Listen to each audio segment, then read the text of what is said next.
no rules. Do the lower score. There's one rule.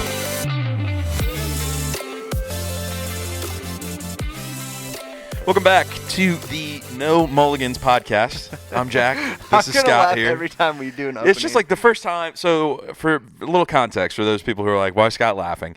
The first time we rebranded, I was like, "Scott, I'm not messing it up. I'm a professional." And he's like, "It's gonna be funny when you do."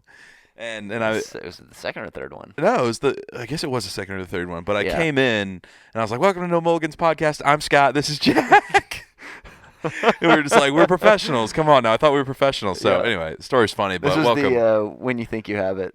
You start that's living right. like you have it. That's exactly right. That's exactly what it was. That's when you've lost it. But yeah, welcome to the podcast. Really appreciate you guys being here. If you are a first-time listener, what's going on? Thanks so much for listening. Welcome. And if you're returning, you should already know what to do. You should know that you should leave a 5-star rating, follow the podcast, subscribe to the YouTube channel No Mulligans, And listen all the way to the end And because you listen all never the know way to what the we're going to end. give away. because we've done some pretty crazy giveaways in the past. I mean, we've done balls, we've done free lessons. We Like all the way to the end. Don't listen to like, okay, they're doing their closing. Sometimes in that closing right. is when I gave away, let's see, giving away on the last giveaway we did, which was only a few podcasts ago, gave away a couple dozen golf balls. You also gave away. Remember when we did our big patio one? You gave away like 100 lessons, like 115 lessons. Yeah, I gave away a bunch of lessons that one. Yeah, it was I think it was right around 100 lessons if you showed up.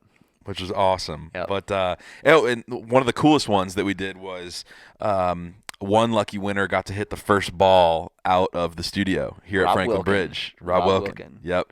So that was cool. So thank you, Yeah. Rob, for listening to the podcast. So, but yeah, we're back. We are better than ever. We got the rebrand going. We got Tate on the boards here. Yeah, This is buddy. going to be, I think, one of our first real legit podcasts of the rebrand. Like when you give me topics like this, Yeah. I'm like, okay, we're going to deep dive into this one. Well, so I just got back from spring break, so by Yeah. the time you hear this, it'll be 2 weeks removed. But Yep. like yep. when I pull away, I actually do more thinking, which is weird. I live and breathe and eat this stuff, Mhm. So it allowed me to do some reflecting and just So, But I think these podcasts are the reason why listeners listen. Obviously, they enjoy listening to the podcast and they like, what we talk about, but these are the real nitty-gritty, like down to it why we do the podcast. yeah. Well, this is a little bit of this podcast is going to be a little bit like what we used to do with the Going deep. Going Deeper. Yeah. So, Well, let's start it off. What are we talking well, about? now that I have Elijah on the team, and many of you already know Erica's going to be joining us this summer. I think that might be the first time I've said that on the podcast. I said we have somebody yeah. coming this summer. Yeah, that's right. Erica Firehelm will be coming back to join us. She'll be our junior player director. And we're probably going to reframe that name exactly, but she's going to be in charge of growing and developing our junior program. Director of Junior Development. Yeah, I think that's right. So we're excited about that, and we're excited she's coming back. I mean, she's got wonderful talents to give, and she's excited to bring them back here to the place that's invested in her so much. So, Great player, too. Yeah, She's one of those players where if you guys are playing the gold tees out here at Franklin Bridge and she wants to play back with you and you're like, haha, that's funny. Like, she'll outdrive you. yeah, and she's one of the best putters and probably one of the best green readers I've ever met. For as little experience as she had when we first met. Yeah. So we're excited to have her coming back on. And I was talking with the two of them about one of my core frustrations as a teacher and a coach, and I'm continuing learning new swing theories and learning about how other teachers do things and other developments, and I think it's necessary to continue to do that to kind of push and grow my education. I believe I fix it really fast, and I think I fix it in a way that's permanent and fits your body's way of swinging the golf club. And I keep it simple, but Key phrase being it's permanent. I think that a lot of people have experiences with other coaches where they just say, let me go get a lesson from, Golf Tech or wherever, and they just go in. They, maybe their swing looks good on the range, looks good on the indoor sim. Maybe it's even good for the first 9 holes that they play it, but afterwards it seems to fade. Yeah, and I believe it's possible to fix the swing quickly and permanently. I believe it's possible to do that. I think you have to have ongoing coaching. That's just our human nature, right, is to revert back to old habits. So to have somebody there to monitor you, I think, is critical. So that's a whole nother tangent to get into. But this was the text that I sent back and forth with them. And I said, no need to reply. I just kind of wanted to let you know where I'm at. So I'll read parts of this to you. It said, the single biggest frustration I have in teaching is getting people to see what I see in them. I know you can't make people see it. They have to choose. There are many times you feel completely and totally helpless. We can unpack each line if you wanted to. They ultimately have to decide. When you're nearly 15 years in and you're looking to improve your impact on people in leadership, you can't help but look inward, look deeper, and lean into those you trust. So that's the first part of it. There's a second half of this that I'll mention, and part in the middle is just for us. But that's the deal. Like, I literally have let's see, 1, 2. I have 3 players right now that if their mindset will flip to where we want it, and I've got them in training tools, and it's growing the relationship too, right? They've got to go deeper enough. Like, at the end of the day, they don't fully trust what I'm telling them to do. Like, no, I doubt myself. I was like, no. You don't fully trust that my knowledge is correct about what I'm saying about you. Like, I'm not just going to flippantly say, you're going to be great. I have a number of players that I teach that are really good that I don't think are going to be great. They don't have all the other things. And there's 2 or 3 of them right now, and if they're listening to this, they know who they are. And it's like, would you just jump over? Like, just jump. Like, just mentally make the leap. Just decide, right? Stop trying and start just doing. And I know that sounds easy. It's not easy, which is why it's the greatest frustration as a teacher and a coach. We can sit here and do all the mindset training we want. We can sit here and do all of that. It's an identity thing. They have to switch identities. Am I this player that I once was before I met him, or am I this player that he sees me as? And everything that I do leads me towards that. Even my mistakes lead me towards that. What are some things that people can do if they find themselves in that position, or they're self-reflecting and they go, man, maybe I am that kind of person? What are some things that you can do to get the ball forward? Because speaking from somebody who has made that identity shift in other areas of life as well, like, you're right, it is not easy to do. It could be the $1 million question, I get that, but it is the $1 million question. If I had the answer, I wouldn't be talking about it. Yeah, I might talk myself into it while Sure. we're talking here. I don't know. But and some of them, it takes a number of years to get into it. I was, to kind of be full discretion, I don't know if I want to go here or not. I think so. Yeah, I think we can go here. For those of you who know me, you know what my hourly rate is. It's not cheap. It's expensive. I know I'm expensive. I've had a hard time with that for a long time. People think I'm just money gouging. I'm not. I'm actually worth that. The fact that my lesson books are full for the next 2.5 weeks, 3 weeks, tells you that. Well, it's also simple supply and demand too, right? Well, like, if the demand goes up, you gotta increase the price. But to me, it's more than that, right? Like, you can go somewhere and pay $60 an hour for instruction, and you'll actually probably end up spending more money than you will coming to see me. Fair. Been doing it for a long time. The gentleman I learned to teach under taught me how to fix it quick and permanent. Like, that's what I learned under. That was my pedigree, right? And my students will attest to that. But first you have to know whether you are that person or not. And I don't know that you can say that.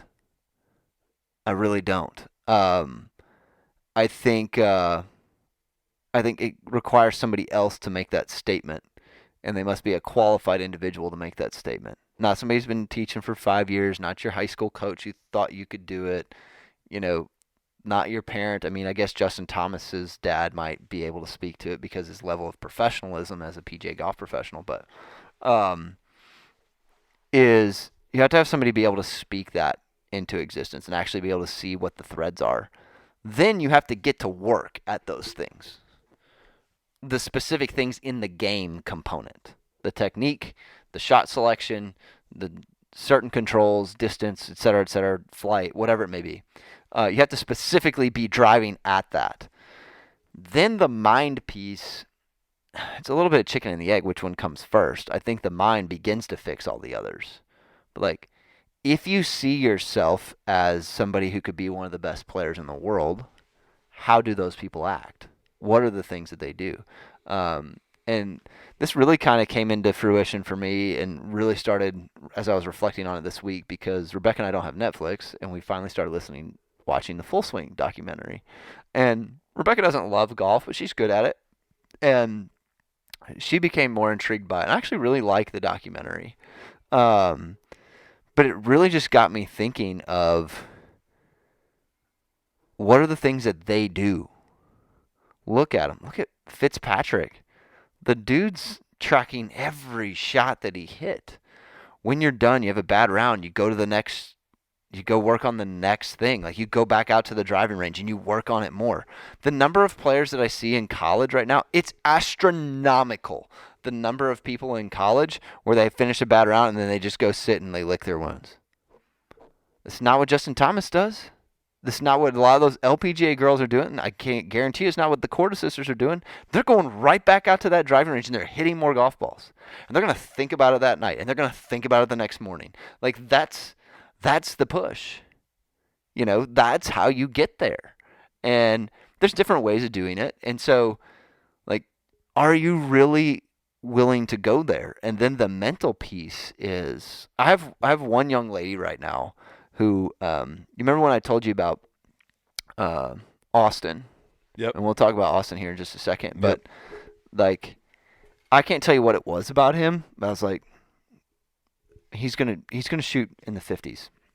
I remember he was shooting in the mid to upper 70s when we started. Had taken 2 or 3 lessons, so I'd known him for about 2 or 3 months. And we were on the putting green at Timberline. Some of you have already heard this story, so I apologize for repeating. But I looked at Austin, and with only a handful of rounds in the 60s, I said, "You're gonna shoot 59 one day on the putting green out loud." There were a couple of kids on his team that overheard us. They're like, "Whatever." Well, last year, late 2021, shot 58. I don't know why I can say that. What he did, though, when I said that, he immediately stepped into that identity. Partly because he already had that belief. He just didn't have the guidance. But he fully stepped into it. When he and Micah Stangby, who's at Kentucky State, and they were teammates for a little while at Arkansas Tech. When Micah and him come here for lessons, they're my 2 best students across the board. Gosh, and if you get a chance to walk up on one of those lessons, it is different. It is different. It's entirely different. There's a reason why if you've ever done like a stadium tour or whatever it is and just walk into a professional locker room, like you just different. Understand. Well, first of all, you don't understand why it feels different. But then when you see them practice, for example, Micah and Austin, you're just like, there is something different. I'm done with their entire lesson, driver, irons, wedges, putting, in 45 minutes. Mm-hmm. All of it. We're done. And they'll show up struggling just a little bit, little off, tighten it up, and they immediately change it. Next swing, boom, done, changed all the way. They may slip a little off here and there. It's like, no, I need more, need a little less, need more, need a little less, need it here. Just kind of nudge it. They'll immediately go out to play, and they'll put it into action right out of the gate, no questions asked. Total identity step, right? Like, I know this is going to work. I believe it's going to work. I trust Scott that it's going to work. I'm totally committed to this no matter what. I know it's going to work. We're just going to do this. How much of that would you say is a mental identity that they have versus a physical talent that they have as well? I think it's both. I agree that it's both. Do you have like an idea of the proportion? I know it's a tough question.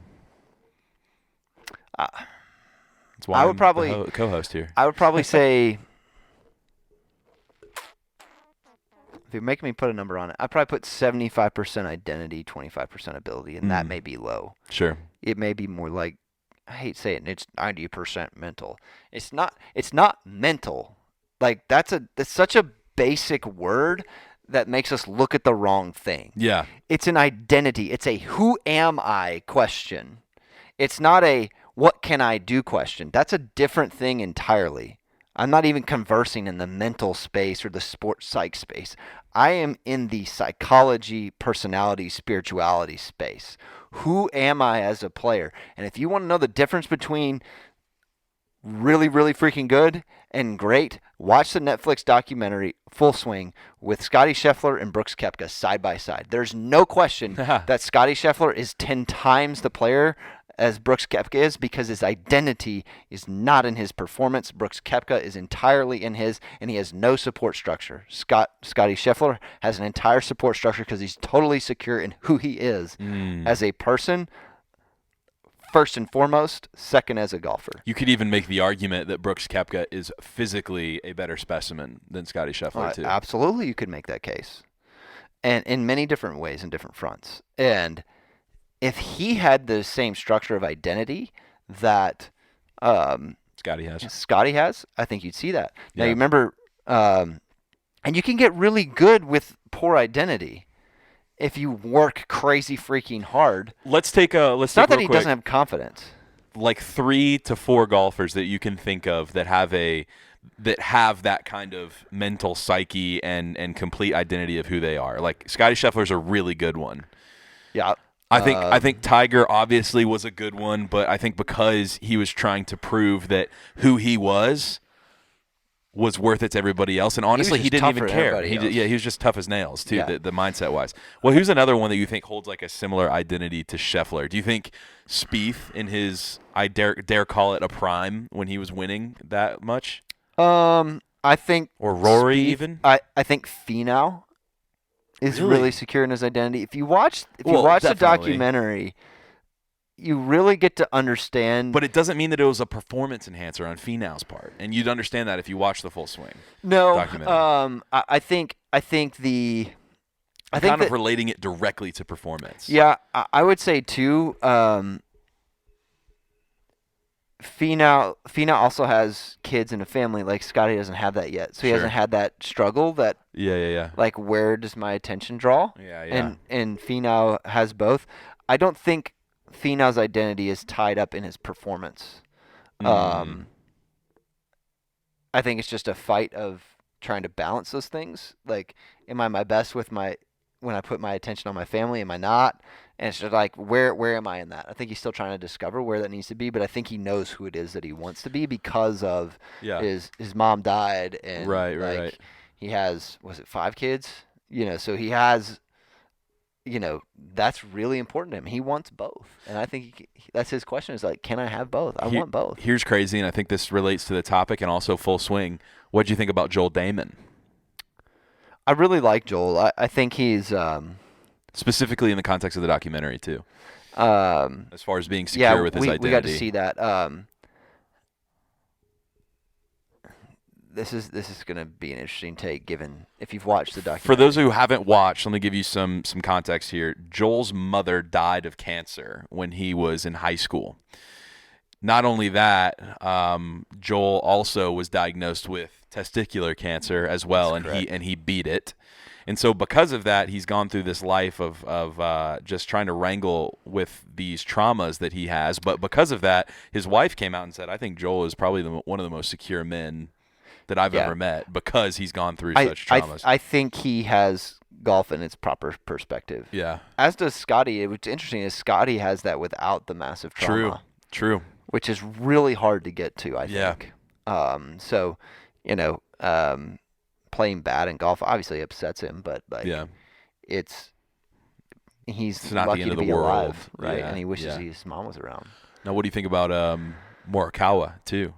Because that's another contrast of somebody who's just obsessed with performance. Yeah, I think I would put him in the middle, given that I don't know that I have enough information on him. Sure. Like they really haven't gone as deep with him as through the episodes we've gotten through, at least, because he's kind of like woven within multiple episodes. So I don't know where I'm at with him. What about just from observing his game as well? I think there's a little bit of struggle on the performance part. I think Rom, his identity is very much in his performance, but I think he's able to kind of rein it in at times, Yeah. which I think is interesting. Um, I honestly think Rory is very secure in his identity, and the reason I say this is because I can't remember what year it was. We could look it up, but when he won the Players Championship and then went on to win the Tour Championship, there was a late night interview, not on the mainstream stuff, with Rory, and he got asked the question, what's this new mental game you've been working on? Da, da, da, da, da, da, da. And he said, it's not really any of that. He said, I just finally realized whether I shoot 65 or 85, like the people that are going to love me are still going to love me no matter what. And I turned to several of my students that same week and said, look out, Rory's going to be dangerous. And that's when you started to see him climb back out of that struggle that he went through, which was he realized golf is not his identity. It's just something that he does.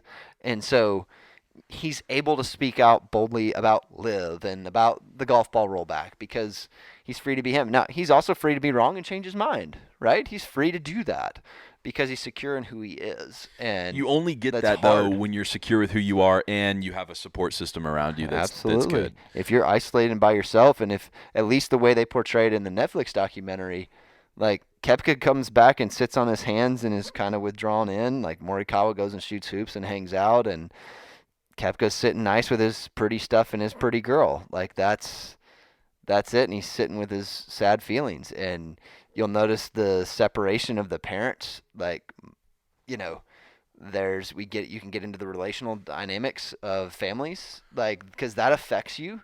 You look how tight knit Tony's family is. Koepka doesn't have that. You look how tight Spieth's family is. JT's family, Scheffler's family. Rahm's got some unity there in his family. Like he's isolated. He's by himself. So I would That's love hard. To zoom out here, and we've kind of talked about the contrast between Scheffler and good night Brooks. Yep. I would love to then zoom out and take a look at another like Live versus PGA pair who might not have had as much success, but also I think would be an excellent case study here.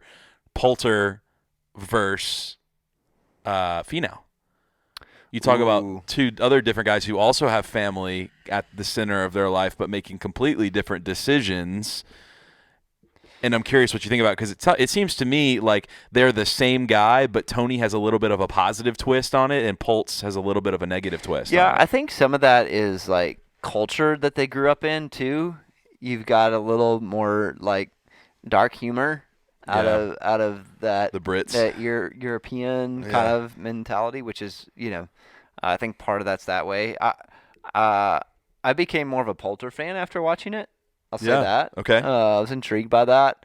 Him switching to Live, like it was a decision for his family. He was struggling and not making it to the Masters. Like that's, I want to help support my family. I'm not going to fault the guy for that. He's on the downfall. I was supposed to say on the tail end of your career too. It's probably tough. Well, am I going to go to the senior tour? Like, do I want to play that long? I think you're going to see maybe not the death of the senior tour. We talked about this. Yeah. In some older podcasts, I think you'll see the senior tour eventually die out. Heaven forbid for my guys like Scott Spector who are trying to get out there right now. Scott's doing well, by the way. Sidebar. I think he's gotten he's got financial dollars. He's got some backing for about 2 years. So he's going to make a run doing a lot of Monday Qs right now. The nice thing is on the senior tour, you Monday Q in, you're in. Yeah. And there's no cut.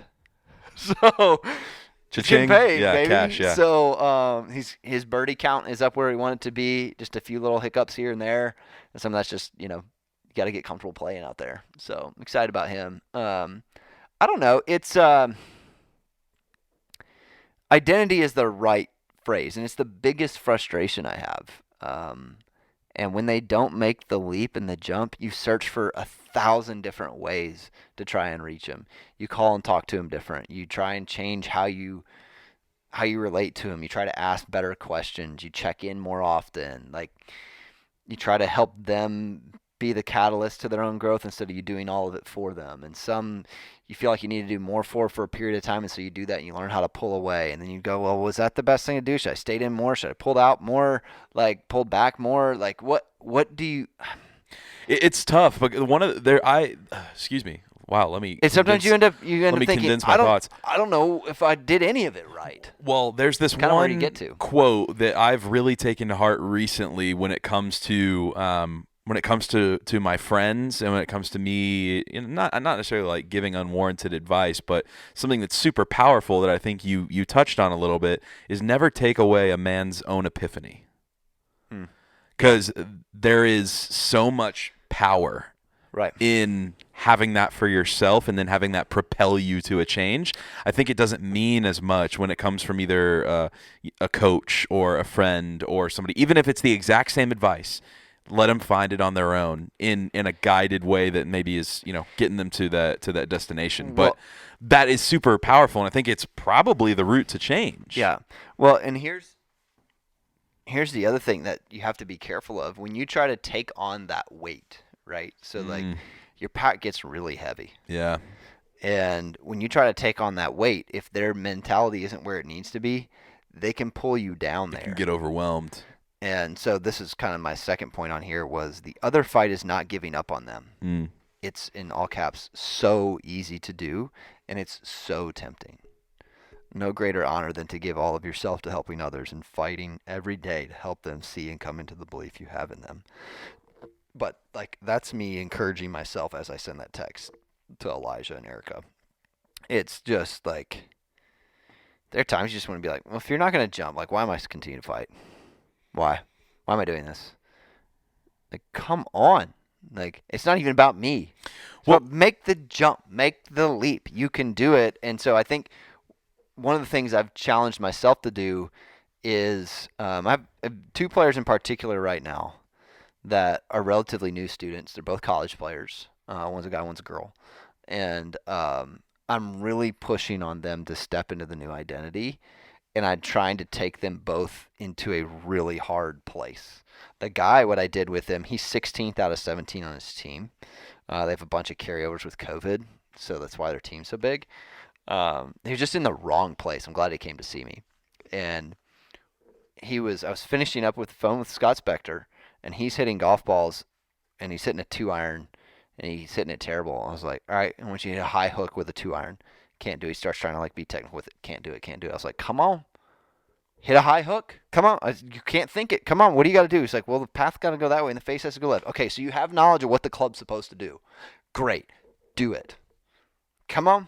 He's hitting these chunks. I was like, don't chunk it. How do I not chunk it? I don't care. Figure it out. Like, I'm pushing on him hard. I was like, you got a year left. I need you to do it now. Not 10 years from now. I need you to do it now. Not 3 months, not 10 swings, not 100 swings, not 10 days. Like, I need it right now, right here, because when we step up, you got to do that. And I spent 7 hours with him over 2 days. And I'm confident he made that leap. And I looked at him, I said, if you want to get to where you want to get to, you need to get your butt down here and work this summer. Because I'm not done yet, and you need to be around Micah, Daniel Martin,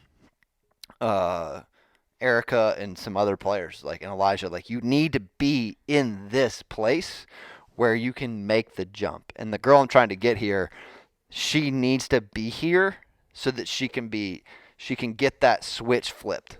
That's what I was going to ask you to kind of round out what we're talking about. This is probably my last question, but like when it comes to how hard you can push on a player, that I feel like has a lot of dynamics around it, because at the same time, just like you mentioned, you don't want to tear them down in order to bring them up, but at the same time too, there's value in pushing when you're allowed to do that. Yeah. And I know that you're really good at reading that, so that's why I'm asking the question is like, when can you push and how hard? Well, the best phrase I've heard to help with this is you have to have relational equity. Yeah.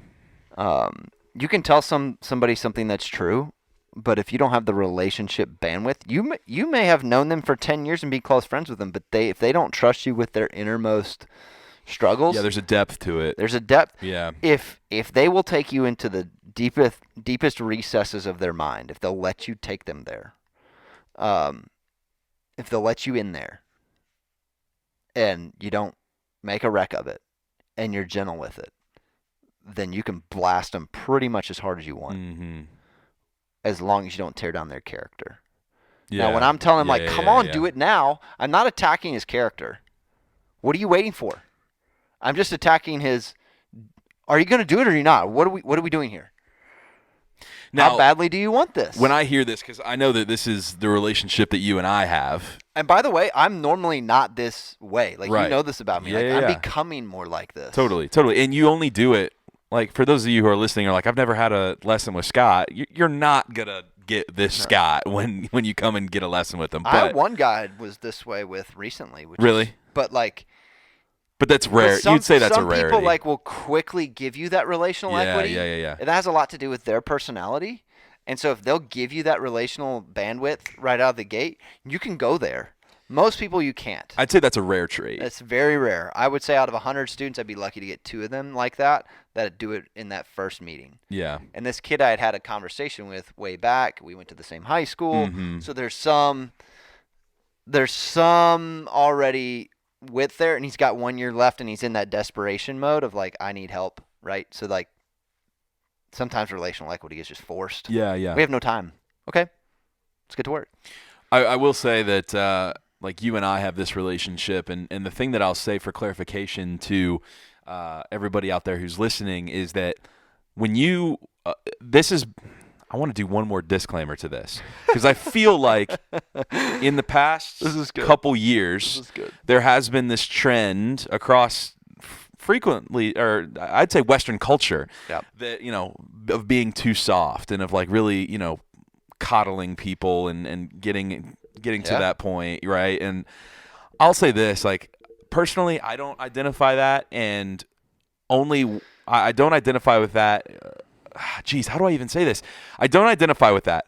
I say that to say that you and I have that relationship to where I give you permission to be that hard on me, because I know you have my best interests in mind. Correct. There's a difference when you don't have that relational equity and then you go like that, and it's well, dude, screw you. I don't want to be here anyway. And just because you have their best interests in mind doesn't mean that you have the relational equity. They're the ones who open that door. Yes, exactly. You can have a parent can have their kid's best interest in mind, but if the kid doesn't have the relational equity with the parent, then that's not, at least 100%. In that space, then that's not there. 100%. So, but with this other player, one of the other players I have, I was like, look, I want you to let it all. I can see the frustration building. You've learned how to bottle it, but you don't know how to channel it yet. You bottle it and it's destroying you. And so this is not my take. I said, when we go out and play and practice, if you come down here this summer and we go out and play, or next time you come down for a lesson, we're going to go play. And I'm going to intentionally put you in situations that are really challenging for you, and I'm going to try and break you. And when you break and you feel that frustration rise, I don't care, this person's not going to curse. It's not in their nature, so you're not going to hear F-bombs and things like that. It's I don't care if you snap a club, I'll replace it. You'll have it in a week. I don't care if you tomahawk a club. I need you to let it out one time. All you've learned to do is bottle it, and you're afraid of it. I need you to let it out one time and know that I've got control over it. You may not yet, but I need you to learn to let it out so that you can learn how to let it leak out and channel it. Right now, all you know is bottling it. You don't know how to use it, and it's using you. What you need to do is let it out so that I can channel it. If it's always in, you don't know how to move it. Yeah. And so that's probably one of the hardest ones. We'll have to get Erica on here sometime, let her share her story of me doing this with her. But I think one of the best compliments I've had as a teacher and coach is you go into those dark spaces with students and walk them out. The challenge, though, is they have to let me in there, and when I walk them out, I don't walk, I run.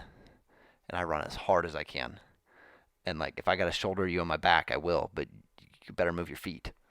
I think that's the sole reason why I feel like I've other than the fact that you're a great friend, but just had this relationship with you for as long as I have, because I feel like there is a stigma of golf professionals and golf coaches where you just go and they just give you the technicalities and then they just leave you with it kind of deal. And it's like, I don't. That's not what I want in a coach. I feel like I can, if I want that, hell, I'll just go onto YouTube and search everything for me. But like, I think the thing with you is you take this holistic view of the student and really try and maximize their potential based on the resources that they have. However, if they don't even have those resources, you push them to go and find them for themselves. Right.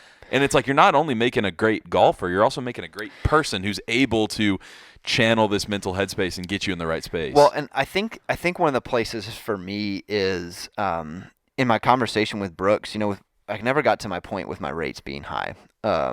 Brooks challenged me to like if people keep coming to you and they keep wanting to be mentored by you, you have other PGA golf professionals from around the country. I've got a guy from Colorado coming in.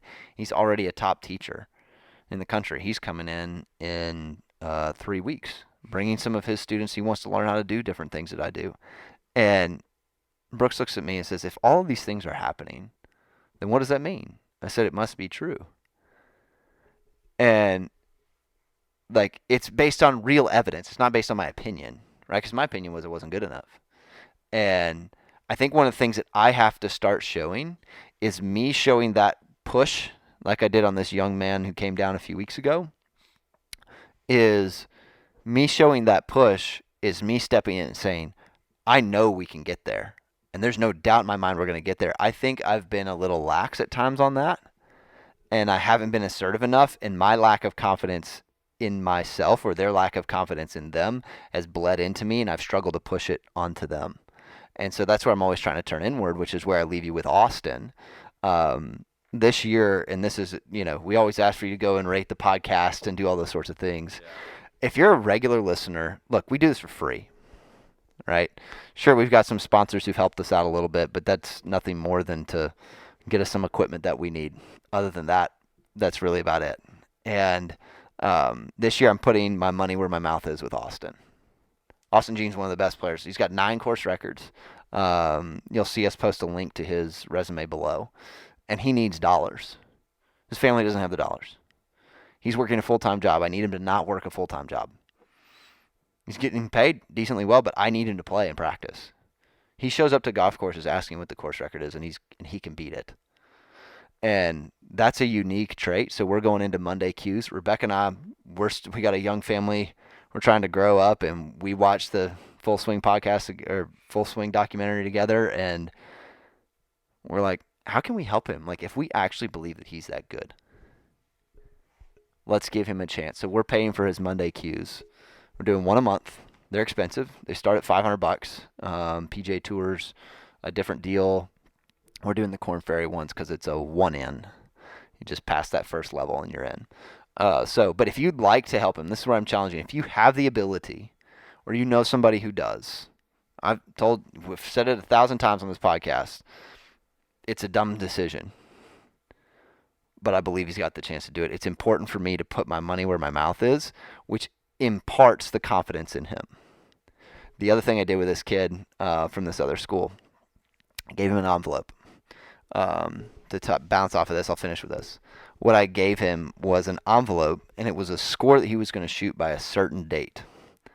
And when he shoots the score, he'll call me, and he'll get to open it. I believe if he can get enough rounds in, he's up in a northern state, but if he can get enough rounds in, he'll shoot this number, and he's never shot under par before. It's an under par score, and it starts with a 6. Like, he will shoot this number. That was a statement of, you're going to do this. It's the same statement that I'm giving to Austin by putting money behind him until I can get other people to help that are more financially well off than I am to be able to help. So, like, y'all can do hard things, right? That was one of my big things that I've said. And that goes for me, too. I needed Brooks to tell me that. Not Koepka, our owner, Brooks West. I needed him to tell me that. Like, Scott, it must be true. And it's not just because we're in Williamson County. There's dozens of other golf instructors people could go to. Yeah. It's because it must be true. Y'all can do way harder things than you think you can. So when somebody asks you to do something, whether it be in the gym, whether that be at work, whether that be in parenting, being a spouse, whatever it is, being a child, whatever that may be, like, you can do things that are way harder than you think than you can. You just need to jump. Change your identity. Who are you?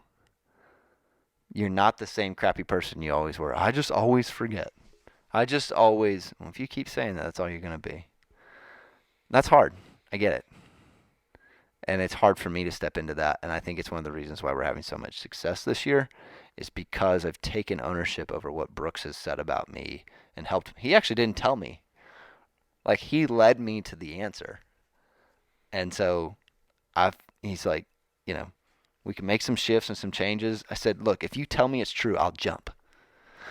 Don't give a man his own epiphany. He sounds like he did that for you. He did. And it's sitting right in the bag. If you look over Jack's shoulder, you probably can't see it on the actual podcast, but there's a little red post-it note that he wrote. It's his writing, my words.